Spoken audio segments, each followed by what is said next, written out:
I felt I was like the new boy in the band because they'd only been going for 6 months. They had a few different bass players, and so I joined. And I used to keep very out of it, you know. And the three of them used to argue like mad. John Deacon a fait le choix surprenant et inévitable de se retirer de la musique. Les fans se demandaient pourquoi il était tombé dans l'oubli après la mort de Freddie Mercury, malgré le fait qu'il ait contribué de manière significative à l'incroyable succès de Queen. Quelle est votre chanson préférée de Queen à laquelle John Deacon a contribué à composer ? Tapez 1 si vous êtes son fan ou 2 si vous avez un avis différent. Mais John Deacon reconnaît enfin ce que nous avions toujours soupçonné à l'âge de 76 ans. Nous vous invitons à examiner la transition fascinante de sa réputation de rockstar à la vie privée qu'il a menée par la suite, en montrant comment ce bassiste emblématique a pris une décision que peu auraient pu prendre. Prédit. Voyons ce qui a poussé Deacon à quitter définitivement la scène. Influence et jeunesse. Les premières années de John Deacon ont été caractérisées par une combinaison distincte de passions qui ont influencé son destin. Deacon est né le 19 août 1951 à Leicester, en Angleterre, et a grandi dans une maison britannique normale. Mais ce jeune homme avait-il une qualité unique ? Sa passion pour la technologie était remarquable dès son plus jeune âge. Imaginez un enfant jouant avec des fils et des circuits, ses petites mains assemblant habilement des pièces, chaque étincelle suscitant un intérêt plus vif. Cependant, il poursuit d'autres intérêts en dehors de l'électronique. Le monde avait été enchanté par les sons révolutionnaires des Beatles et le jeune John n'était pas différent.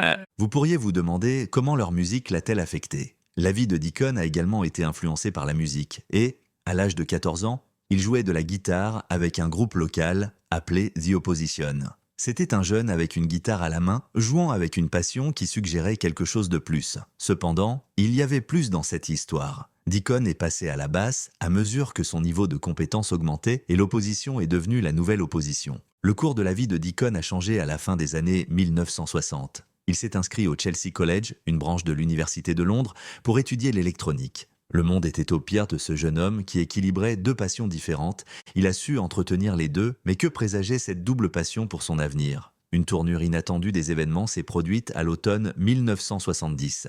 Deacon a regardé un groupe nommé Queen se produire, mais il n'a pas été impressionné par eux pour le moment. Était-ce un bref moment de mauvais jugement, de musique ou de présence sur scène ? Son histoire est rendue plus complexe par le mystère qui l'entoure. Comment aurait-il pu prédire que ce groupe deviendrait si important pour lui plus tard ? Au fil des années, l'harmonie qu'il a établie entre musique et électronique n'a jamais été simple ni suffisante. Deacon était plus qu'un simple ingénieur en herbe avec un passe-temps ou un musicien avec une aptitude pour les circuits. Son véritable talent réside dans la façon dont ses passions se sont conjuguées pour former la base de ses réalisations futures. Grâce à cette dualité, il a pu aborder la musique sous un angle différent. Il ne s'agissait pas simplement de développer des compétences au cours de ses premières années. Ils se sont concentrés sur la découverte de sa voix, de son style et de sa position dans le monde. Au lieu de n'être qu'une partie d'un conte en cours d'écriture, les débuts de Deacon ont servi de prélude à ses contributions créatives à Queen. On peut se demander comment ces influences ont affecté ses choix ultérieurs et sa production artistique. L'évolution de John Deacon d'un jeune curieux à un musicien en herbe remet également en question le destin et le libre arbitre. Se pourrait-il qu'il n'ait jamais pris cette première guitare et s'il n'avait pas décidé d'obtenir un diplôme en électronique ? De la même manière que ses débuts fascinent toujours ceux qui enquêtent sur les débuts de son extraordinaire carrière, ces questions persistent. Journey with the Queen. Même si Roger Taylor, Brian May et Freddie Mercury dominaient fréquemment la scène avec leur charme et leur flair, la contribution de Deacon au groupe était tout aussi importante. En tant que quatrième membre de Queen, il a joué un rôle clé dans la création de leur son distinctif et dans la garantie de leur popularité. Lorsque le chemin de John Deacon croisa celui de Roger Taylor et Brian May en 1970, l'histoire commença. Les deux cherchaient un bassiste capable d'ajouter quelque chose d'unique à leur musique. Ils étaient un membre d'un groupe nommé Smile. Ils ont été immédiatement attirés par Deacon en raison de ses extraordinaires capacités de jeu de basse et de son style innovant. Était-il le composant manquant qu'ils essayaient de retrouver ? Il n'y a jamais eu d'audition comme celle de Deacon. Il correspondait parfaitement à la vision musicale en développement de May et Taylor en raison de sa manière composée et de son jeu intentionnel. Queen a officiellement vu le jour en 1971 lorsque Freddie Mercury a rejoint le groupe en tant que chanteur principal. Avec ses propres compétences, ce quatuor était prêt à faire des vagues dans l'industrie musicale. Ses lignes de basse uniques ont donné au groupe une plateforme solide sur laquelle construire leur approche diversifiée, ce qui leur a permis d'expérimenter une variété de styles musicaux. Sa capacité à écrire des chansons fut l'une des contributions les plus importantes de Deacon à Queen. Taylor, May et Mercury étaient de bien connus pour leur composition, mais Deacon a apporté son propre style et son originalité. L'une de ses compositions, Another One Bites the Dust, est devenue l'une des chansons les plus vendues de Queen. La chanson démontre la capacité de Deacon à écrire une musique qui touche les auditeurs du monde entier, avec son rythme accrocheur et son riff de basse attrayant. Naviguer dans la dynamique d'un groupe doté de fortes personnalités était un autre aspect de l'expérience de Deacon avec Queen. Malgré les conflits et tensions occasionnels, Deacon a continué à exercer une influence apaisante sur le groupe. Son attitude sobre et son dévouement à la musique ont permis au groupe de rester sur la bonne voie, leur permettant de continuer à produire et à jouer de leur mieux. Queen Put a produit un certain nombre d'albums et de chansons à succès dans les années 1970 et 1980, et Deacon a largement contribué à leur succès. Il a démontré sa gamme et son expertise avec son travail de basse sur des chansons comme I Want to Break Free et You're My Best Friend. L'un des mérites du talent de Deacon était sa capacité à modifier son jeu pour répondre aux exigences de chaque chanson. Cependant, le voyage de Deacon et Queen ne s'est pas déroulé sans difficulté. Le groupe a souffert des obligations de tournée et des attentes de la célébrité. Deacon a persisté dans son dévouement à la musique et à ses camarades malgré ces obstacles. Chaque session d'enregistrement, chaque performance et chaque choix qu'il a fait démontrent son dévouement envers Queen. L'influence de Queen sur le secteur de la musique s'est accrue avec leur renommée. Ils ont réinventé ce que pourrait être un groupe de rock avec leurs performances avant-gardistes et leur son inventif. Bien qu'il ait été souvent négligé, Deacon a apporté une contribution incalculable à cet héritage. Bien que l'apparition scénique colorée de Mercury et les solos de guitare virtuose de May soient souvent au centre de l'attention, les lignes de basse cohérentes de Deacon ont servi de base à leurs chansons. Événement charnière dans l'histoire du groupe, leur performance au Live Aid en 1985 a démontré la force et la cohésion de Queen en tant que groupe live.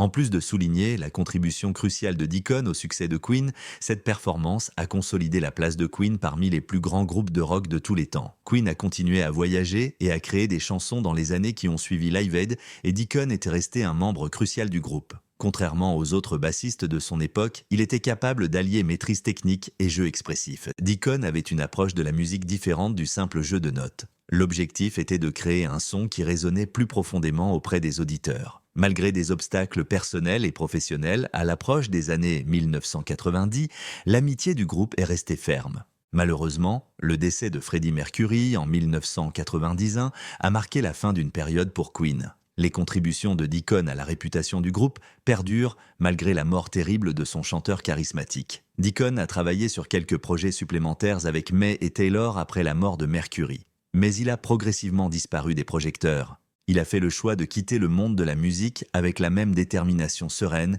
qui avait caractérisé sa carrière. Néanmoins, l'héritage de Deacon avec Queen est inébranlable.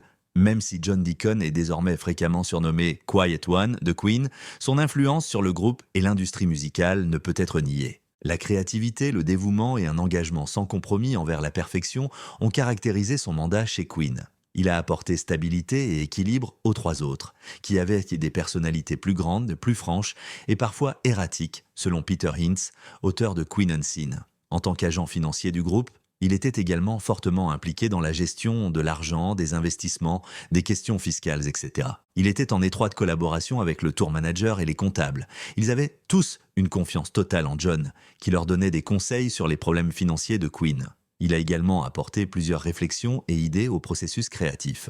Même si Mercury, May et Taylor retiennent l'essentiel de l'attention, la contribution de John Deacon au succès de Queen ne peut être négligée. La force du travail d'équipe et la magie qui peut se produire lorsque les compétences, la passion et la vision s'unissent sont démontrées par son voyage avec le groupe. Pendant de nombreuses années à venir, l'héritage de Deacon en tant que musicien et membre de Queen perdurera, démontrant la capacité intemporelle de la musique à élever. Les réalisations de John Deacon a été d'une grande aide en tournée et en studio en raison de sa connaissance approfondie de l'équipement et de la technologie qu'il a acquise en étudiant l'électronique. Les connaissances de Deacon signifiaient qu'il ne pouvait pas être facilement trompé sur des questions techniques, comme l'a souligné Peter Hintz, membre de l'équipage, élément essentiel d'un groupe du calibre de Queen's. Il a joué un rôle clé en veillant au bon fonctionnement de l'équipement du groupe. Le son de Queen a été changé à jamais par le jeu de basse unique de Deacon.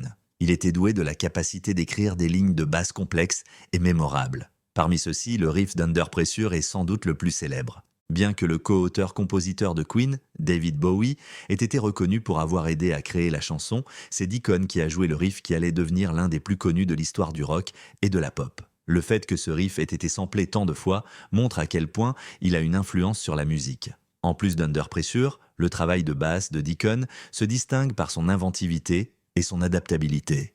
Sa capacité à faire la transition entre plusieurs formes musicales a été démontrée par ses licks funk fluides sur Cool Cat et Dragon Attack, tandis que ses solos métalliques sur des chansons comme Brighton Rock et Liar ont démontré sa maîtrise technique. Les ersatz de lignes reggae sur Misfire et son approche mélodique sur A Kind of Magic démontrent sa polyvalence en tant que bassiste. D'autres artistes ont également été influencés par Deacon, notamment les bassistes Chris Wolstenholme, Mark Stormer, Danny Miranda, John Entwistle, François-Olivier Doyon et Neil Rogers. Deacon n'était pas seulement un bassiste talentueux, mais aussi un guitariste et pianiste talentueux. Il a montré ses diverses capacités en jouant de quelques-uns des instruments de backchat. Dans les premiers enregistrements de Sheer Heart Attack, Deacon a repris une grande partie des parties de guitare rythmique lorsque Brian May était à l'hôpital en raison d'une hépatite. Ces efforts ont été cruciaux pour faire avancer le groupe à cette époque. Les fans de Queen pourront également voir les capacités musicales variées de Deacon dans la vidéo One Vision, où il joue de la batterie. Les réalisations de Deacon avec Queen reposent également fortement sur ses compétences en composition de chansons.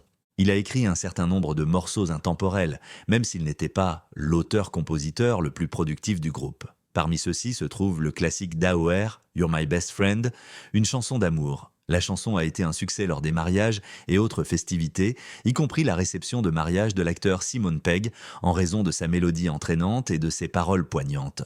Deacon a également composé la chanson synthétisée I Want to Break Free, qui est devenue un hymne de protestation en Afrique du Sud à l'époque de l'apartheid. Son message percutant et son clip mémorable, qui a fait glisser le groupe, ont solidifié son héritage dans la culture populaire. En tant qu'auteur-compositeur, la réalisation la plus remarquable de Deacon est Another One Bites the Dust.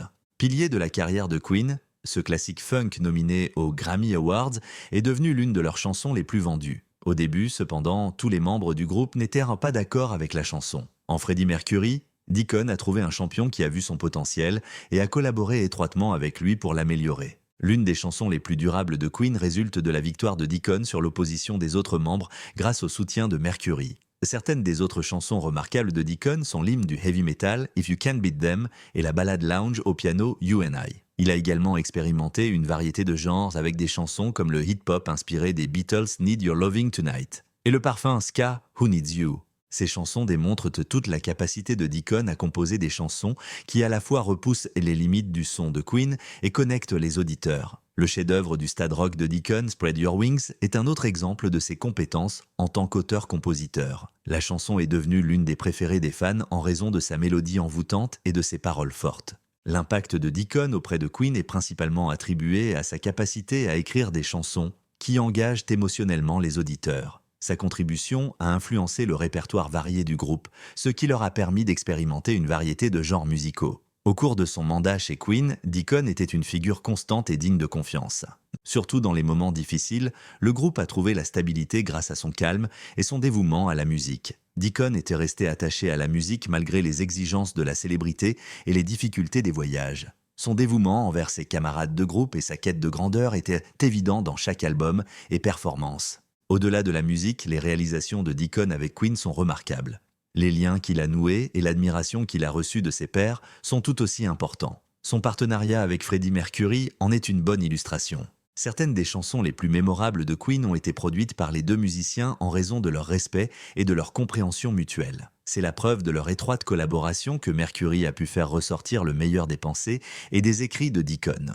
L'influence de Queen sur le secteur de la musique s'est développée parallèlement à leur renommée. Deacon a eu un impact incalculable sur le succès du groupe. Ses prouesses créatives, ses compétences techniques et son adaptabilité musicale ont été cruciales pour établir le son de Queen. La capacité de Deacon à combiner plusieurs styles musicaux pour produire quelque chose d'original a contribué à différencier Queen des autres groupes de l'époque. L'héritage laissé par Deacon avec Queen a persisté même après le décès de Freddie Mercury en 1991. Il a finalement décidé de quitter le monde de la musique. Après avoir travaillé sur quelques projets avec Roger Taylor et Brian May, il a pris la décision de quitter le devant de la scène avec la même détermination sereine qui avait caractérisé sa vie professionnelle. Même après son départ, l'impact de Deacon sur la musique de Queen se fait toujours sentir. Bien qu'il soit connu comme l'homme silencieux de Queen, les réalisations de John Deacon parlent désormais d'elles-mêmes. Son parcours en groupe est la preuve de la force de l'imagination, du travail d'équipe et de la ténacité. En combinant ses compétences techniques avec sa passion pour la musique, Deacon a produit un son qui influence et motive toujours les artistes du monde entier. Pendant de nombreuses années à venir, l'influence de Deacon en tant que musicien et membre de Queen restera gravée dans nos mémoires. L'industrie musicale ne sera plus jamais la même après ses réalisations, tant sur scène qu'en dehors. Le récit de Deacon parle de son amour et de son dévouement envers sa profession, et pas seulement des chansons qu'il a produites. La capacité éternelle de la musique à élever et à unir les gens à travers le temps et la géographie est illustrée par son voyage avec Queen. John Deacon et Freddie Mercury entretenaient une amitié complexe mais profondément éclairante, façonnée par leur dévouement commun à leur art et leur respect mutuel. Deacon, le bassiste calme et prudent, et Mercury, le chanteur flamboyant et dynamique, semblaient peut-être deux opposés, mais leur lien a été essentiel au succès de Queen. La confiance et la conscience aiguë des avantages de chacun ont constitué les pierres angulaires de leur partenariat musical. La base du son varié de Queen a été donnée par les lignes de basse de Deacon, même si Mercury a séduit le public par son énorme présence sur scène. Dans chaque performance, la voix puissante de Mercury rebondissait sur les rythmes réguliers et complexes de Deacon, démontrant leur synergie. Deacon aurait été félicité par Freddie qui a déclaré « John a une étrange capacité à comprendre l'âme d'une chanson. Même le concept le plus élémentaire peut être transformé en quelque chose de remarquable par lui. » En retour, Deacon a exprimé son admiration pour l'éclat de Mercure. La capacité de Freddie à transformer les sentiments en paroles et en mélodies était incroyable. Comme personne, il pouvait vous transporter avec sa voix. La musique n'était qu'un aspect de leur connexion. Au-delà de la scène, il s'agissait de leur relation profonde. Mercury et Deacon ont trouvé du réconfort dans la présence l'un de l'autre malgré l'emploi du temps exigeant d'un groupe de rock. Ils ont tiré la force de leur connexion et se sont entraidés lors des voyages les plus éprouvants. Ils partageaient fréquemment des moments intimes d'introspection ou évoquaient des concerts spéciaux, se réconfortant dans leurs expériences communes. Mercury et Deacon ont eu des discussions approfondies sur la vie, la musique et l'avenir du groupe, loin des feux de la rampe. La direction et le développement musical de Queen ont souvent été grandement influencés par ces conversations. Ils ont pu explorer de nouveaux horizons musicaux grâce aux qualités complémentaires de l'inventivité de Mercury et de l'approche analytique de Deacon. Leur vision commune a encouragé Queen à tenter de nouvelles choses et à innover tout en affrontant les difficultés du secteur de la musique. Queen a réussi à surmonter les obstacles créatifs grâce à leur foi inébranlable dans le jugement de chacun en période d'incertitude. L'équilibre idéal a été créé par l'inventivité audacieuse de Mercure et l'attitude sereine de Deacon. Lors de la création de la chanson, cette dynamique était essentielle puisque l'habileté de Deacon à créer des motifs de basse accrocheur se mariait parfaitement avec l'habileté de Mercury à écrire des paroles. Des chansons comme You're My Best Friend et Another One Bites the Dust démontrent à quel point ces deux musiciens talentueux ont travaillé ensemble. Leur lien allait au-delà de la musique et se manifestait dans leurs expériences partagées, allant du heureux au triste. Le lien spécial entre Freddie et John a souvent été évoqué par des amis et des collègues qui l'ont décrit comme une combinaison de réflexion et d'humour. La présence de Deacon était tout aussi importante que la personnalité extravertie de Mercure, qui occupait souvent le devant de la scène. Il a exercé une influence apaisante, offrant une cohérence dans le chaos du succès et de la célébrité. Même si Mercure et Deacon avaient des personnalités différentes, ils avaient un sens de l'humour similaire, ce qui aboutissait souvent à des événements humoristiques lorsqu'ils étaient ensemble. Ils appréciaient les petites choses, comme faire des blagues pendant l'entraînement ou se réjouir lorsqu'une représentation se déroulait bien. Durant les périodes de stress liées au fait d'être membre d'un groupe bien connu, ces moments d'humour étaient de cruciaux pour préserver leur relation solide. Tout n'a pas été facile dans leur partenariat. Parfois, leur amitié était mise à l'épreuve par les responsabilités des tournées et les pressions du monde de la musique. Leur respect mutuel et leur expérience commune leur ont cependant permis de surmonter ces défis. Mercury et Deacon ont réalisé à quel point il était important de maintenir leur amitié, car elle était essentielle à leur vie personnelle et professionnelle. Une époque pour Queen a pris fin avec la décision de Deacon de quitter le secteur de la musique après le décès de Mercury en 1991. Son départ a été marqué par le terrible impact que la disparition de Mercury a eu sur lui et par le grand chagrin qu'il a ressenti. Le rôle important que Mercury a joué dans la vie et la carrière de Deacon s'est reflété dans sa décision de s'éloigner des projecteurs. Leur relation avait influencé le parcours de Deacon avec Queen et allait au-delà d'une simple collaboration musicale. Deacon a apporté une contribution substantielle à l'héritage de Queen, même s'il a décidé de prendre sa retraite. Les fans du monde entier continuent de trouver l'inspiration et la résonance dans la musique qu'ils ont co-créée. Le succès du groupe a été largement attribué à l'alchimie entre Mercury et Deacon et leurs efforts communs ont eu une impression durable sur l'industrie musicale. Avec le recul, la connexion entre John Deacon et Freddie Mercury était une fusion particulière de parallèles et de différences. Leur amour de la musique et leur respect mutuel ont surmonté le fait que leurs personnalités ne pourraient ne pas être plus différentes. La force du travail d'équipe a été démontrée par leur relation, qui a montré comment deux personnes apparemment indépendantes pouvaient travailler ensemble pour produire quelque chose de vraiment remarquable. L'histoire de l'amitié de Mercure et Deacon est souvent considérée comme un souvenir plutôt déprimant, rempli de chagrin de perte. Cependant, il existe également de nombreuses preuves de leur plaisir et de leur rire. Leur lien a joué un rôle important dans l'histoire de Queen et a aidé le groupe à maintenir sa popularité dès son succès au fil du temps. Preuve de la magie qui peut se produire lorsque l'amitié et le talent s'unissent, l'héritage de leur amitié perdure dans la musique qu'ils ont produite ensemble. Leur expérience commune dans Queen rappelle le pouvoir inhérent à l'individualité et la beauté de partenariats surprenants. Faisant partie intégrante de l'identité de Queen, l'amitié de Mercury et Deacon a influencé la musique et l'essence du groupe. Malgré la renommée et les difficultés, leur récit démontre la force de l'amitié, du travail d'équipe et de l'inventivité. La connexion entre Freddie Mercury et John Deacon fait toujours partie du passé de Queen alors que les fans continuent de s'émerveiller devant la musique du groupe. Leur relation ne reposait pas simplement sur la musique qu'ils créaient. Cela impliquait également leur identité commune. Ce lien, caractérisé par le rire et les objectifs communs, a été essentiel à leur voyage et a laissé une impression durable sur les téléspectateurs du monde entier. Après sa mort, la mort de Freddie Mercury, le 24 novembre 1991, a été un tournant important dans la vie de ceux qui l'ont le mieux connu, en particulier le bassiste calme et réservé de Queen, John Deacon.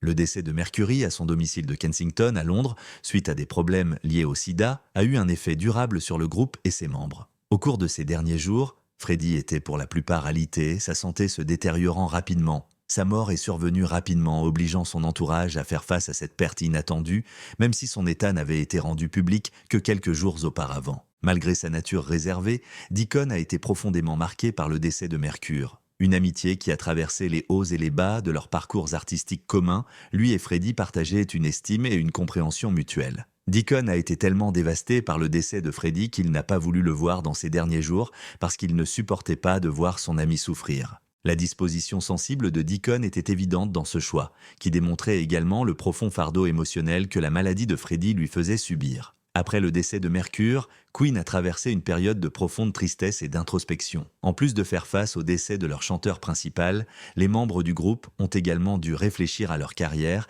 et à l'avenir de leur musique. Rassemblée de célébrités, la soirée comprenait des performances de certains des plus grands noms de la musique. Il a réuni des artistes et des fans pour célébrer la vie de Freddie et était un hommage approprié à son énorme talent et son énergie. Mais pour Deacon, l'incident a rendu l'absence de Freddie plus apparente. May et Taylor ont trouvé du réconfort et un sens à perpétuer la tradition de Queen, tandis que Deacon avait du mal à imaginer l'avenir du groupe sans son chanteur légendaire. Après le concert hommage, Deacon s'est progressivement retiré de l'industrie musicale. En raison de sa relation étroite avec Mercure et des effets de son décès, il a pris la décision de s'éloigner. Pour Deacon, Queen était inextricablement lié à Freddie et le film semblait inachevé sans lui. Son retrait du groupe et du public en général a signalé un changement dans ses priorités dans la vie. Compte tenu de la relation étroite que Deacon entretenait avec Mercury, les autres membres de Queen ont accepté sa décision. La musique de Queen a été préservée pour les générations futures par Brian May et Roger Taylor, qui ont perpétué l'héritage de Freddie en poursuivant de nouveaux partenariats. Ils ont tenté à plusieurs reprises d'impliquer Deacon dans des projets, mais il était catégorique à l'idée de quitter le secteur de la musique. Deacon a cessé de participer à des interviews et à des apparitions publiques, alors que son isolement devenait de plus en plus visible. Selon le Daily Mail, il luttait contre l'alcoolisme, un problème répandu parmi les groupes. Lors d'une fête en juillet 1986, Deacon se leva sur la pointe des pieds et passa sous la table pour revenir quelques secondes plus tard. Après avoir réussi, il a mené une vie tumultueuse et a bu. Deacon a plaisanté dans des interviews en disant qu'il aimait le thé et les enfants. Sa comédie montre clairement ses priorités, sa famille et lui-même. Plutôt que de mener une vie luxueuse à la retraite, il joue au golf. Deacon a conservé son argent grâce à la gestion de ses anciens camarades de groupe et à ses compétences en affaires. Son passage de rockstar à homme de famille illustre son désir d'intimité et de protection. Malgré la renommée et l'obscurité, l'héritage de Deacon perdure. Sa définition du succès est désormais la sienne. Sa décision de quitter la vie publique pour élever sa famille fut sa plus grande réussite.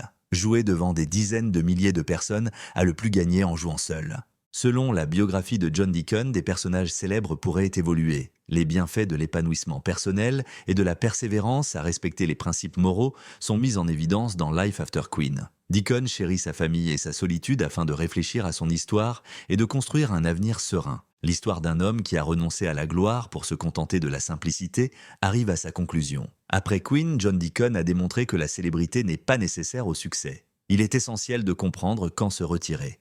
Il nous enseigne la renommée, le choix et ce qui compte.